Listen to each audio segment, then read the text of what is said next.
Hey, it's Aaron, And it's Kristen. and this is Drive Mode Show. Woohoo! Aaron, let's talk Nissan today. What do you think? Nissan. Let's talk about really big Nissans. The biggest Nissan, The largest. isn't it? Wait, do they do large trucks too? The Titan is leaving, Yeah, so this true. is it. So the biggest of the big SUVs. Yep, the Armada. Well named. Love that It's, name. I was going to say the same thing. Like, not everybody comes up with a good name for a big SUV like that. That's a great name. It's oh yeah, so apt. Armada. yeah. It So has depth. the Armada saw a lot of changes this year. A lot of changes, and it was due. Yeah, it's been around for a little while, and it really was up for some change. I think,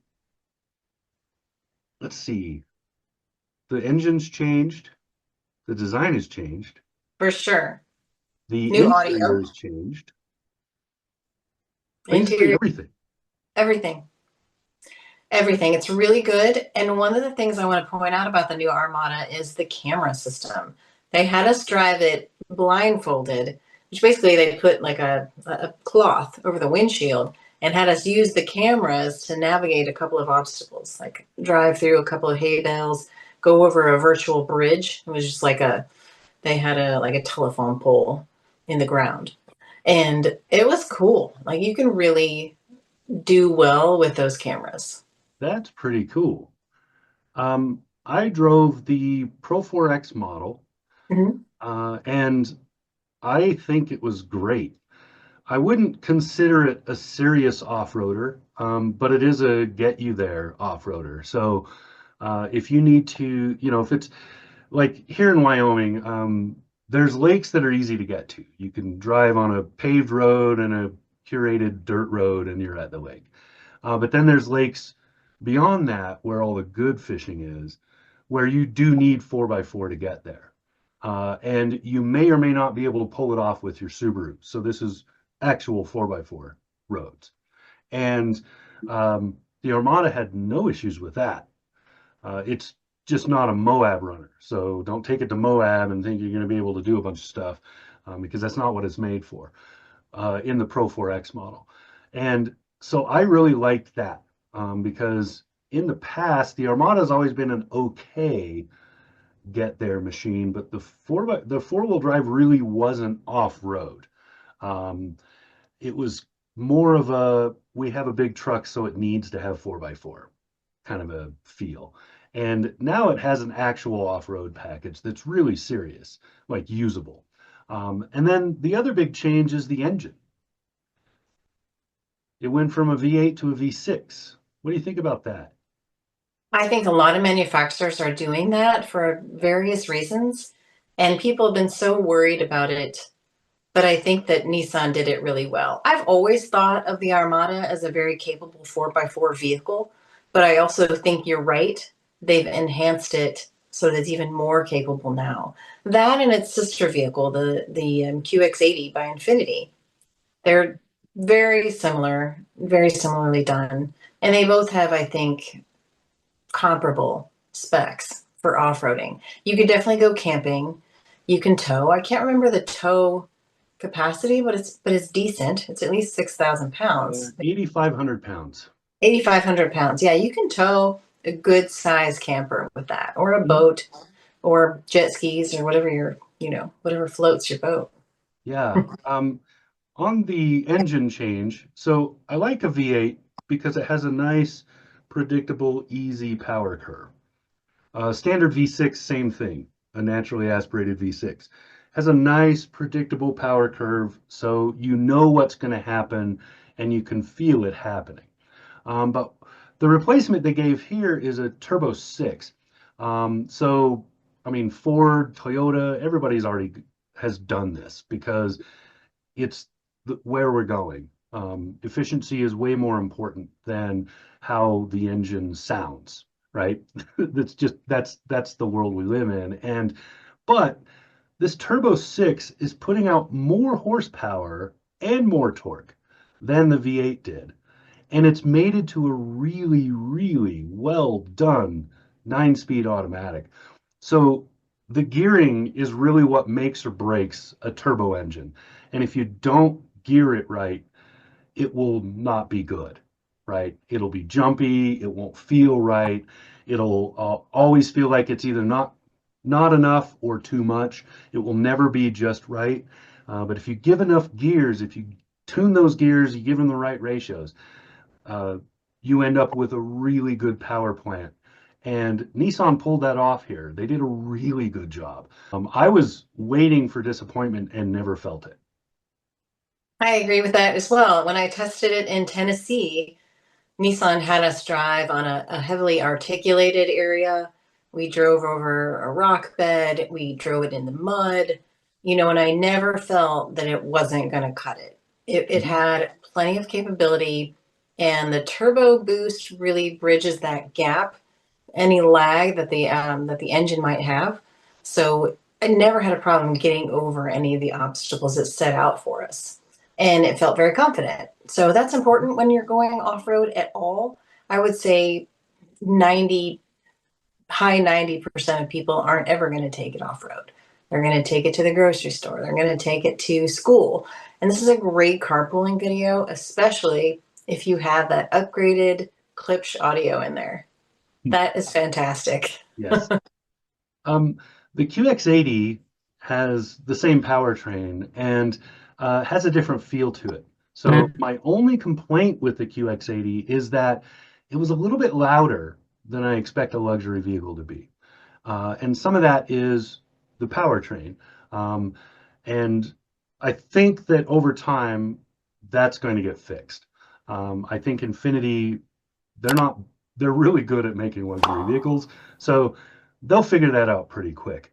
The other thing that I noticed is that the third row in the QX80 is actually feels larger than the third row in the Armada.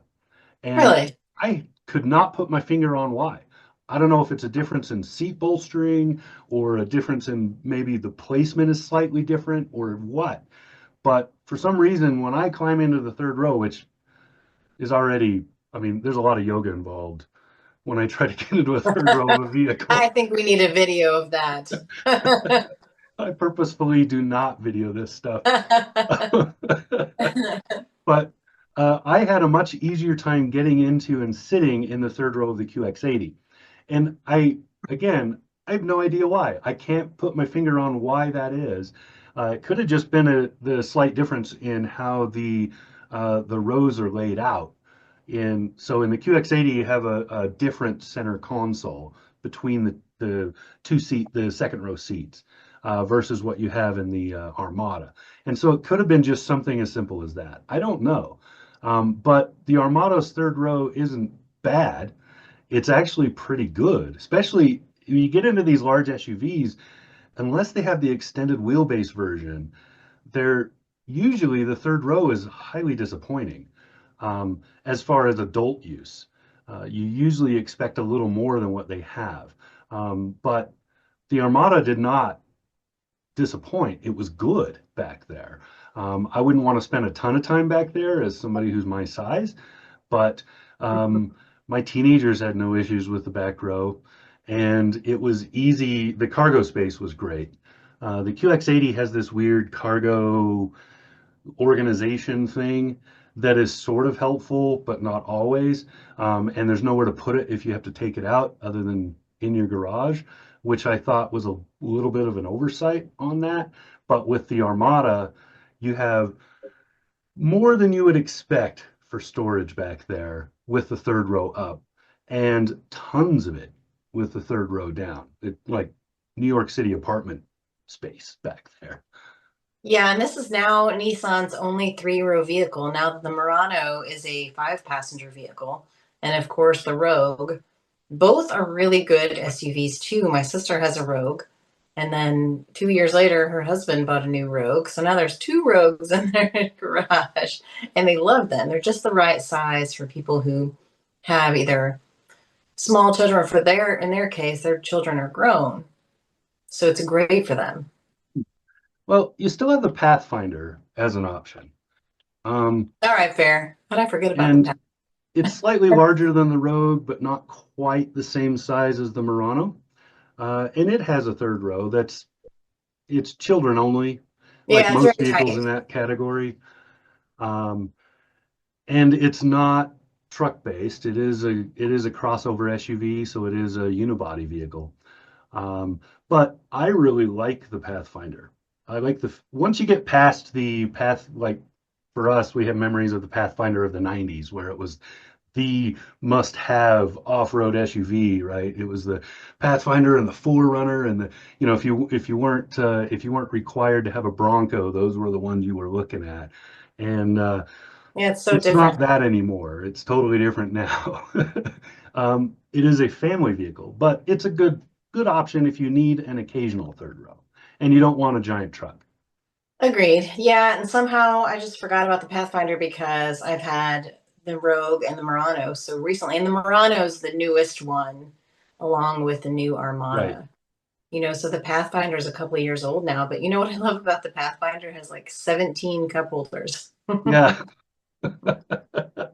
Well, when you get into certain categories of vehicle, and apparently full-size trucks are one of them, you need to have as many cup holders as possible, and you should prioritize them over every other storage option. Well, when you don't have enough cup holders, that is kind of frustrating. Or what drives me crazy that a lot of car makers do is they'll have a door pocket that's too narrow and it has like a slanted cubby kind of for Yeah, like a water bottle or something, but it only fits a disposable water bottle. right. I find that useless, Odd. Yeah, basically. useless, That's pretty where much. the trash ends up. You wad Yeah, up the wrapper and luckily, just chuck it in there. luckily the Armada does not do that. It has plenty of cup holders and lots of space, like you said, Mhm. especially at the upper level. If you're going to get all the bells and whistles, yeah, it gets up there close to what the Infinity can do. Yeah, it has a decent starting price for the category. It's under $60,000. I believe it's 58, if I remember correctly.